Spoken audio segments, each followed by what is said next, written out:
Hello दोस्तों, हमने पिछले एपिसोड में देखा था कि दाफेन जो होता है वो अपनी सीनियर सिस्टर को ढूंढने के लिए निकला होता है और उसी सफर में उसकी मुलाकात एक प्रिंसेस से हो जाती है। और प्रिंसेस के अंदर जो था वो किसी तरह की एक बीमारी थी जो रात होते ही प्रिंसेस की शरीर जो होती है वो जमने लग जाती है। और दाफेन को ये पता चलता है कि जब वो कल्टीवेशन कर रहा होता है तो उसके अंदर से जो ऑरा निकलता है उससे प्रिंसेस की बीमारी जो होती है वो ठीक हो सकती है। और वो प्रिंसेस के लिए जो है वो कल्टीवेशन स्टार्ट कर देता है और जिससे कि वो प्रिंसेस की बीमारी ठीक कर सके। और वहाँ पे एक बंदा भी आ चुका होता है जो कि सेट का पुराना मेंबर था, वो सेट से निकाल चुका होता है क्योंकि वो घुसपैठिया बन के आया होता है, इसलिए उसे सेट से बाहर निकाल दिया जाता है। और वो अपना बदला लेने के लिए आया होता है और वो तोड़ फोड़ करने लग जाता है। तो इस एपिसोड की शुरुआत यहीं से होती है। यहाँ पे दाफेन जो होता है वो प्रिंसेस का इलाज ही कर रहा होता है कि उनको लगता है कि घोड़ा गाड़ी के बाहर कोई आ चुका है और उनका शक बिल्कुल सही भी था। और घोड़ा गाड़ी के बाहर एक बंदा आया हुआ था जिसको सियाओ नाम के बंदे ने लाया था, जो कुछ टाइम पहले वो यहाँ पर झगड़ा करके गया था और दाफेन को धमकी भी दे करके गया था। वो अपने एक साथी जुगुन को लाया होता है और जुगुन जो होता है वो अपनी पावर का इस्तेमाल करते हुए गाड़ी को तोड़ देता है। और जुगुन जो होता है वो काफी ज्यादा स्ट्रॉन्ग कल्टिवेटर था और सियाओ ने धमकी दी थी ना कि मैं अगली बार आऊंगा तो किसी स्ट्रॉन्ग बंदे के साथ आऊंगा। और सियाओ जो होता है वो जुगुन को लेके आया होता है और जुगुन जो होता है वो प्रिंसेस और दाफेन को एक साथ देख के कह रहा होता है, अच्छा तो यहाँ पर रंगरलियां मनाई जा रही हैं। इतना दूर वो महल छोड़ के ये प्रिंसेस यहाँ पर आई है दाफेन से मिलने के लिए।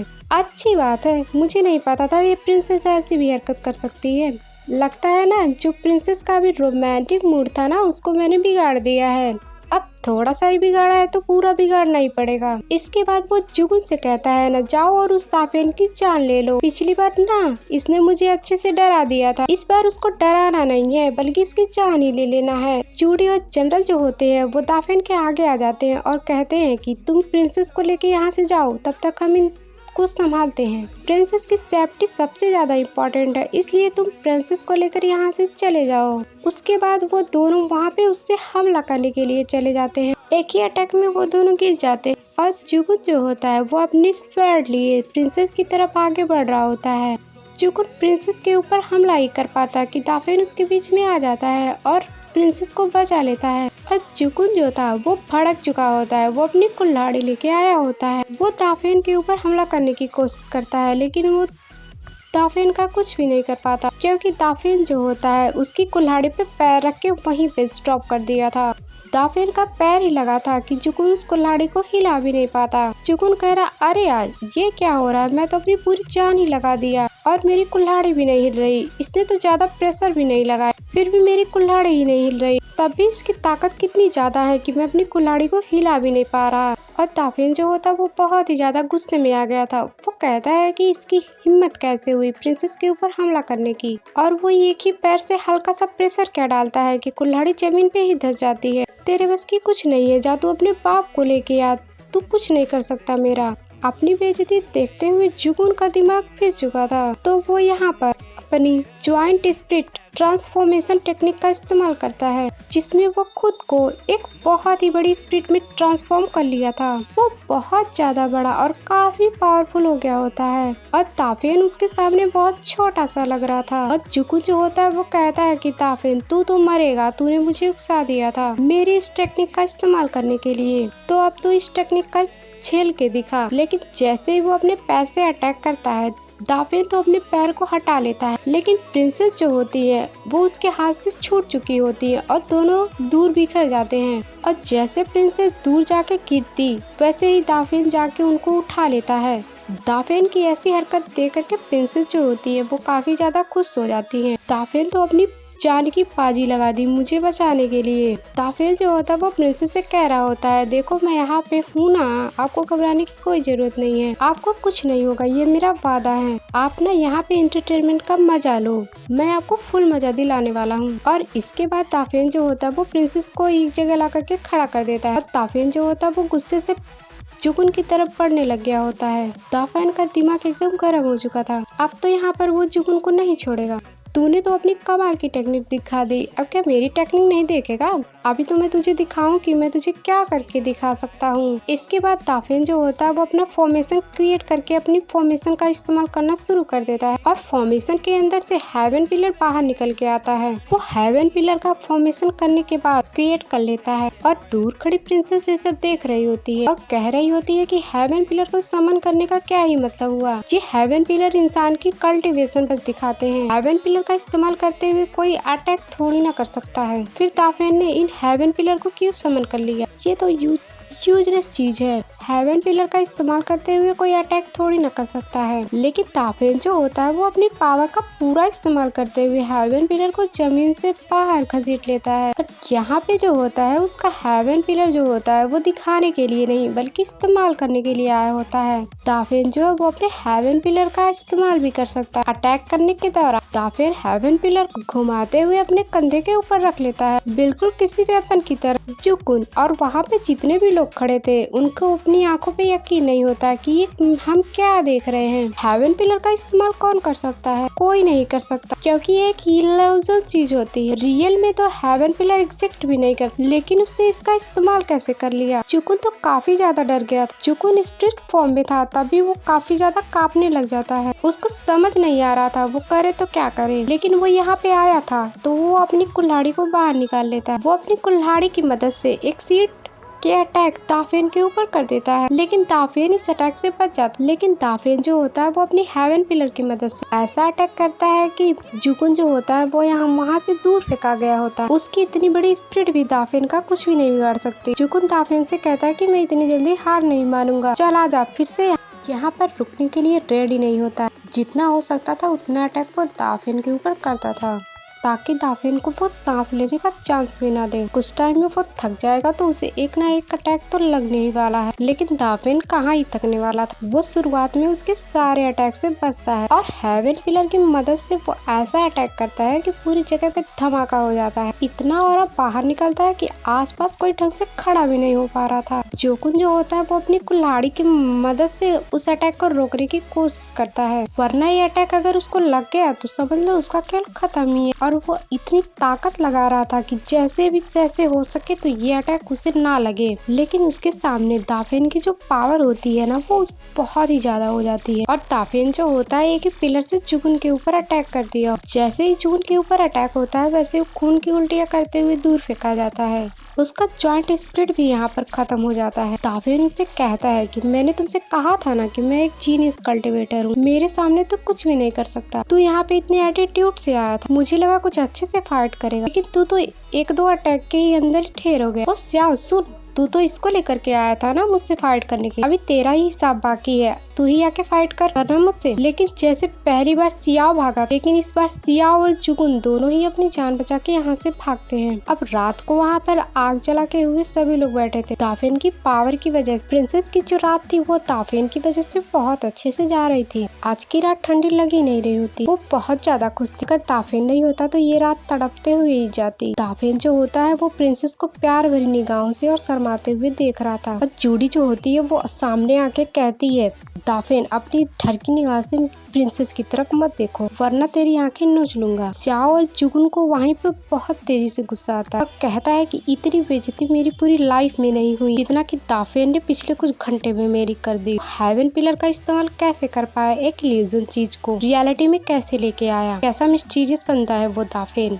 और वहीं दाफेन से जनरल जो होता है वो पूछता है कि तुम हेवन पिलर का इस्तेमाल कैसे कर पाते हो, क्या इसकी भी कल्टीवेशन होती है? ये तो दिखाने के लिए होता है ना कि इसका इस्तेमाल करने के लिए। तुम्हारे पास कोई मैजिक ट्रिक वगैरह है क्या कि तुमने हेवन पिलर को ही बाहर निकाल लिया अपने इस्तेमाल करने के लिए? दाफेन कहता है कि आप लोग क्या कह रहे हैं, मुझे कुछ समझ नहीं आ रहा है, मैं तो हमेशा से ही हेवन पिलर का इस्तेमाल करता हूँ, दूसरा कोई हेवन पिलर का इस्तेमाल ही नहीं कर सकता, ये तो मैं पहली बार सुन रहा हूँ। और जनरल जो होता है वो बताता है कि तुम ही अभी हाल फिलहाल कंडेंसेशन लेवल पे हो, अभी तुम कंडेंसेशन लेवल पे ही रहो, मैं तुम्हें अपना हेवन पिलर दिखाता हूँ, मैं इसका इस्तेमाल नहीं कर पाता। जनरल जो होता है वो अपना कंडेंसेशन हेवन पिलर इस्तेमाल करता है, है, लेकिन वो उसका इस्तेमाल नहीं कर पाता। सिर्फ वो एक इल्यूजन था, चाहे वो कितना भी कोशिश क्यों न कर ले, हेवन पिलर को पकड़ ही नहीं सकता। इसी वजह से बाकी लोग हैरान थे कि दाफेन अपने हेवन पिलर का कैसे यूज कर सकता है, वो भी तो अभी कंडेंसेशन लेवल पे ही है। लेकिन वो यही बात वहाँ पे आ गई कि अगर कोई दाफेन के इस लेवल पे हो तब भी वो दाफेन का मुकाबला नहीं कर सकता। इसी वजह से जनरल और दाफेन एक ही लेवल पे थे, लेकिन दोनों की पावर में चामान और आसमान का फर्क था। दाफेन खुद हैरान था कि ये एक ऐसी चीज कैसे हो सकती है, क्योंकि उसको खुद भी नहीं पता था कि उसकी कल्टीवेशन पावर इतनी मिस्टीरियस और इतनी अनोखी क्यों है। इसके हिसाब से उसको एक वरदान मिला है। इसके बाद सब लोग बैठ के वहाँ पे बातें करते और हंसी मजाक करते, क्योंकि आज रात की टेंशन तो खत्म हो चुकी थी। ये लोग यहाँ पे खुश थे और सियाओ और जुगुन दोनों बहुत ज्यादा भड़के थे। वो लोग दूसरा तरीका निकाल रहे होते हैं दाफेन से बदला लेने का। तभी वहाँ पे एक बंदा आ जाता है जो कहता है कि कोई यहाँ पे एक ऐसा बंदा है जो हेवन पिलर को रियलिटी में इस्तेमाल कर सकता है। क्या तुम लोग उससे मुझे मिलवाओगे? मैं उससे मिलना चाहता हूँ ताकि मैं उसे देख सकूँ, आखिर वो कितना ज्यादा टैलेंटेड है। जियाओ और सुगुन कहते हैं कि अबे तू कौन है बे, आधी रात को तू यहाँ पे हमारी बातें सुनने के लिए आ गया, चला जाए यहाँ से, हम तेरी मदद नहीं कर सकते। तभी वो बंदा वहाँ पर एक बैच दिखाता है, अपना बैच दिखाता है, लगता है बड़ी फैमिली का वो बैच होगा। और वो दोनों जो होते हैं वहाँ पर उसके सामने झुक जाते हैं। वो कहते हैं कि सीनियर हमें माफ कर देना, हमसे बहुत बड़ी गलती हो गई, हम आपको जरूर ले जाएंगे उस बंदे के पास जो हेवन पिलर का इस्तेमाल कर सकता है। तो बंदा वहाँ पे आया होता है, वो कहता है कि लगता है ना मेरी किस्मत बदलने वाली है, मैं उस इंसान को काफी टाइम से ढूंढ रहा था, वो इंसान मिल गया। अब मैं अपनी कल्टीवेशन पावर को बहुत ज्यादा इंक्रीज कर लूंगा, पहले मैं उससे मिल तो लूं। ये कौन था, इसका कैसा इंटेंशन है दाफेन से मिलने का, अभी ये हमें नहीं बताया जाता। इसके बाद हम इसमें अगले दिन का सीन देखते हैं। प्रिंसेस और सारे लोग थे वो कैपिटा सिटी के अंदर पहुंच चुके थे। प्रिंसेस के पास उसकी एक खास सिपाही आती है। वो यहाँ पे आने के बाद प्रिंसेस से माफी मांग रही थी। वो कहती है ना कि मैंने अपनी मेडिसिन किंग को ना डिसेबल वगैरह भी नहीं मिला, क्योंकि मेडिसिन किंग जो है ना वो मर चुका है, इसलिए मुझे माफ कर दो, मैं उसे नहीं ढूंढ पाई। और वो कहती है कि आप इसके लिए अगर मुझे सजा देना चाहें तो दे सकती हैं। प्रिंसेस कहती है कि इसकी कोई जरूरत नहीं है। प्रिंसेस कहती है कि जो मुझे इलाज चाहिए था ना वो मुझे मिल गया है, ना मुझे मेडिसिन किंग की जरूरत है, ना मुझे उस डिसेबल की जरूरत है। उसके बाद जो सिपाही होती है वो बहुत ज्यादा सुन के खुश हो जाती है कि प्रिंसेस ने ऐसा कहा। प्रिंसेस बहुत ही ज्यादा खुश लग रही थी। प्रिंसेस को इतना खुश इससे पहले कभी नहीं देखा था। उनकी खुशियों को नजर ना लगे, बड़ी मुश्किल से ये खुश होती हैं। और दाफेन जो होता है वो और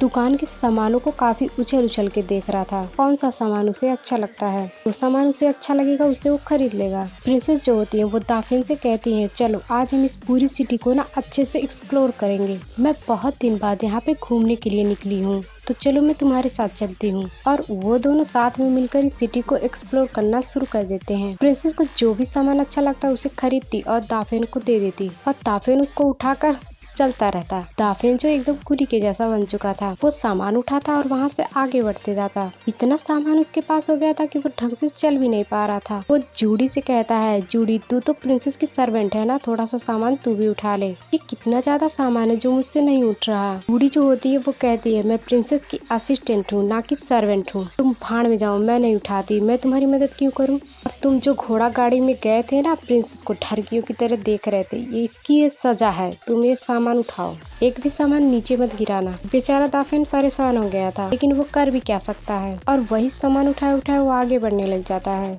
जैसे ही वो आगे बढ़ रहा था वहीं पर उसे माउंटेन गॉड की एक मूर्ति दिखाई देती है, वही मूर्ति जो कि टेम्पल के अंदर रखी हुई थी। यहाँ पे भी वो किसी दुकान में भी वो मूर्ति रखी होती है। दाफेन जो होता है ये देखकर वो थोड़ा सा घबरा जाता है, कहीं ये भी मूर्ति ना मेरे यहाँ आते ही ये भी टूट जाए। अगर ये मूर्ति टूट जाए तो ये यहाँ पर हड़कंप मच जाएगा, प्लीज ये मूर्ति मत टूट जाना, मैं यहाँ से जा रहा हूँ। जिस चीज का दाफेन को डर था वही चीज वहाँ पे हो जाती है। दाफेन को वहाँ पे पहुँचते ही जो माउंटेन गॉड की मूर्ति थी वो भी चकनाचूर हो जाती है। सारे लोग चिल्लाने लगते हैं और घबरा जाते हैं। माउंटेन गॉड की मूर्ति टूट गई, मतलब कि तबाही आने वाली है। ये कैसे हुआ? ये मूर्ति तो बहुत ज्यादा खतरनाक थी, बहुत मजबूती से इसको बनाया गया था, ये ऐसे तो किसी को तोड़ने से भी नहीं टूटने वाली थी, ये कैसे टूट गई? प्रिंसेस, जूडी और वो जो सिपाही थे वो तीनों हैरान हो जाते हैं। मूर्ति टूटना ऐसा ये कोई आम बात नहीं है, इसके पीछे कोई और भी वजह होगी जिस वजह से ये मूर्ति टूटी है। अचानक से ये कैसे टूट गई? प्रिंसेस सिपाही से कहती है कैपिटा सिटी में एक ऐसी और भी जगह है जहाँ पे माउंटेन गॉड की मूर्ति है, मैं वहाँ पे दाफेन को ले जाना चाहती हूँ। अगर वो भी मूर्ति टूट जाती दाफेन के पहुंचते ही तो समझ लो कुछ न कुछ तो गड़बड़ है। कुछ न कुछ ऐसी निशानी बता रहा है कि आगे कुछ बड़ा होने वाला है। फिर वो बताती है कि माउंटेन गॉड की टोटल 4 मूर्ति थी। एक जो टेम्पल के अंदर थी टूट गई और एक यहाँ पे टूट गई। अब 2 और बाकी है। अब मैं दोनों जगह पे ले चलती हूँ। दाफेन जो होता है वो दूसरी मूर्ति को देखने के लिए वहाँ से जा रहा होता है और रास्ते में वो जूडी को चिढ़ाते हुए भी जाता है और कहता है कि बहुत ज्यादा परेशान करती हो तुमको भी मैं परेशान करूंगा। इसके बाद वो दूसरी जगह पे पहुंच चुके थे जहाँ पे की मूर्ति रखी हुई थी। सिपाही भी मूर्ति को पहले अच्छे से चेक करती है क्या इसमें कोई खराबी है या नहीं खराबी है। जिसके बाद वो बताती है कि ये मूर्ति बिल्कुल परफेक्ट है। इसके बाद अगर इसको कोई 50 लोग भी हिलाए ना तो इसके बाद भी ये नहीं हिलने वाली। इसको टूटने का तो सवाल ही नहीं पैदा होता। और वहाँ पे जो है दाफेन की आने की कमी। जैसे ही दाफेन बाहर आता है वो मूर्ति भी टूट जाती है। किसी को ये समझ ही नहीं आ रहा था कि आखिर ऐसा कैसे हो रहा है। दाफेन के आते ही ये सारी मूर्तियाँ कैसे टूट रही हैं। ऐसा स्ट्रेंज फिनोमिना इससे पहले कभी नहीं हुआ था। यहाँ पे क्या दर्शाना चाह रहा कुछ पता नहीं चल रहा। यहाँ पे लोगों की भीड़ जमा होने लगती है कि मूर्ति टूट गई, कि अनर्थ होने वाला है। दाफेन जो होता है वो प्रिंसेस को गोद में उठाता और वहाँ से लोग भाग जाते हैं। नहीं तो वो लोग यही मानते कि इन लोगों ने ये मूर्ति तोड़ दी। काफी दूर भागने के बाद वो सभी एक जगह पर रुक जाते हैं जहाँ पे दाफेन जो होता है वो प्रिंसेस को उतार देता है। सभी की हालत खराब हो गई थी लेकिन दाफेन 1% भी नहीं थका था। प्रिंसेस जो होती है वो सिपाही से कहती है कि जितनी भी मूर्तियाँ टूटी है ना उस मूर्ति की जगह पे दूसरी मूर्ति ला के रख दें। जिसपे सिपाही कहती है ठीक है जैसा आप कहें। दाफेन प्रिंसेस से पूछता है कि आप तो कल्टीवेशन में काफी एक्सपर्ट है ना। दाफेन कहता है कि आप बता सकती है कि ऐसा कैसे हो रहा है। दाफेन कहता है कि ऐसे मूर्तियाँ कैसे टूट रही हैं, इससे पहले भी कुछ ऐसा हुआ था क्या। मुझे थोड़ी थोड़ी घबराहट हो रही है कि आगे क्या होने वाला है, कि ये मूर्तियाँ क्यों टूट रही हैं। तुम्हारे लिए ना ये अनोखी बात है, वैसे हम सब के लिए भी ये अनोखी बात है। तुम्हारे अंदर ऐसी काफी चीजें जो मैं नहीं जानती। तुम्हारे अंदर कुछ ऐसा होगा जिसकी वजह से वो मूर्तियाँ टूट रही हैं। लेकिन टेंशन मत लो, घबराने की जरूरत नहीं है, मैं हूँ ना तुम्हारे साथ। कुछ भी तरीका क्यों ना हो मैं उसका पता लगा ही लूंगी कि आखिर ये मूर्तियाँ क्यों टूट रही हैं। इसके बाद वो सभी एक होटल में आकर खाना पीना खाने लग जाते हैं क्योंकि उन्हें भूख बहुत ज्यादा लग चुकी थी। फिर सभी लोग दाफेन का शुक्रिया अदा करने लग जाते हैं। दाफेन ने हमारी जान बचाई। दाफेन को अपनी तारीफ भी सुनकर बहुत ज्यादा शर्मा भी रहा था और उसको मजा भी आ रहा था। प्रिंसेस दाफेन से कहती है क्या तुम अपने बारे में मुझे बताओगे। तुम्हारा जन्म कैसे हुआ, तुम्हारा नाम ये दाफेन कैसे पड़ा, तुम्हारी एज क्या है। दाफेन जो होता है वो अपने बारे में सब कुछ बताने लग जाता है। कैसे उसका जन्म हुआ, कहाँ पे हुआ, कैसे उसके मास्टर ने उसको बचाया था। प्रिंसेस जो होती है ना वो बताती है कि मैंने लाइब्रेरी के अंदर एक ऐसी किताब देखी थी कि आज से ना 16 साल पहले ऐसा कुछ हुआ था। एक बहुत बड़ा तूफान आया था। वो तूफान इतना खतरनाक था कि वो सबको खत्म कर देता। लेकिन अचानक से कुछ ऐसा हुआ कि वो तूफान भी थम गया और किसी की जान भी नहीं गई। एक इंसान को खरोच तक नहीं आई। और तुम्हारी एज भी 16 साल है और वो तूफान भी 16 साल पहले ही आया था। तो इसका मतलब साफ है कि तुम ही वो इंसान हो जिसकी वजह से तूफान थम गया था। देखो दाफेन, अभी तुम्हारे बारे में ना कुछ ऐसी भी चीजें हैं जो अनजानी है, जो तुम खुद भी नहीं जानते। एक बार अगर हमें ये पता चल जाए ना कि तुम्हारे अंदर क्या है तो इससे पता चल जाएगा कि मूर्तियाँ क्यों टूट रही हैं। इसके बाद वहाँ पे सारे लोग आपस में बात करना शुरू कर देते हैं। दाफेन को जैसे ही मौका मिलता वो जूडी का मजाक उड़ाने लग जाता। जूडी इसे बहुत ही परेशान कर चुकी थी। इसके बाद वो सभी एक कमरे के अंदर आके बैठ जाते हैं जहाँ पे प्रिंसेस भी थी और दाफेन भी मौजूद था। वो वहाँ पे पर्सनल कमरे में गए हुए थे और जूडी वहाँ पे चिल्ला के कहती है ज्यादा चिपकने की कोशिश किया ना प्रिंसेस से तो अंदर ही घुस के मारूंगी। प्रिंसेस दाफेन से कहती है दाफेन दूर क्यों खड़े हो, आओ मेरे पास में बैठो, तुम्हारे लिए एक मेरे पास छोटा सा गिफ्ट है। दाफेन थोड़ा सा शर्माते हुए प्रिंसेस के बाजू में जाके बैठ जाता है।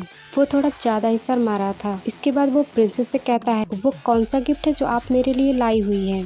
आपके बाजू में बैठने के लिए आप मुझे सजा तो नहीं देने वाली है ना। देखो सजा मत देना, देखो मैं आपकी मदद ही कर रहा था। लेकिन प्रिंसेस कहती है कि नहीं मैं तुम्हें सजा क्यों दूंगी, तुम्हारे लिए मेरे पास एक अच्छी चीज है। इसके बाद वो टेक्निक वाली एक किताब निकालती है और दाफेन को देते हुए कहती है, इसके अंदर काफी सारी अच्छी अच्छी टेक्निक लिखी हुई है, हो सकता है ये टेक्निक तुम्हारे काम आए। जो टेक्निक तुम्हें अच्छी लगती है ना, उस टेक्निक को तुम अच्छे से कल्टीवेट कर सकते हो। तुम्हें पता है ना, मैंने इस टेक्निक को काफी बार प्रैक्टिस करने की कोशिश की, लेकिन ये टेक्निक ना मेरे दिमाग से ही ऊपर चली जाती है, मैं प्रैक्टिस ही नहीं कर पा रही हूँ। मुझे लगा ये यूजलेस होंगी, इसीलिए मैं तुम्हें दे रही हूँ। तुम एक बार ट्राई करके देखो, क्या पता तुम्हें समझ आ जाए कि तुम इसे कल्टीवेट भी कर पाओगे और ये तुम्हारे लिए बहुत अच्छा हो जाएगा। दाफेन वो किताब को पढ़ता भी नहीं है, उसको महसूस करते पता चल गया था कौन सी टेक्निक लिखी है। वही टेक्निक कल्टीवेट करने के लिए बैठ जाता है। प्रिंसेस एकदम शॉक्ड में जा चुकी थी कि भाई साहब ये क्या हो रहा है, कि इस टेक्निक को मैं इतना टाइम लगाकर समझ तक नहीं पा रही थी, कि दाफेन ने इस टेक्निक को समझा तक नहीं। छूते इसको पता चल गया कि ये कौन सी टेक्निक है और वो आराम से बैठ के इसको कल्टीवेट करने लग गया।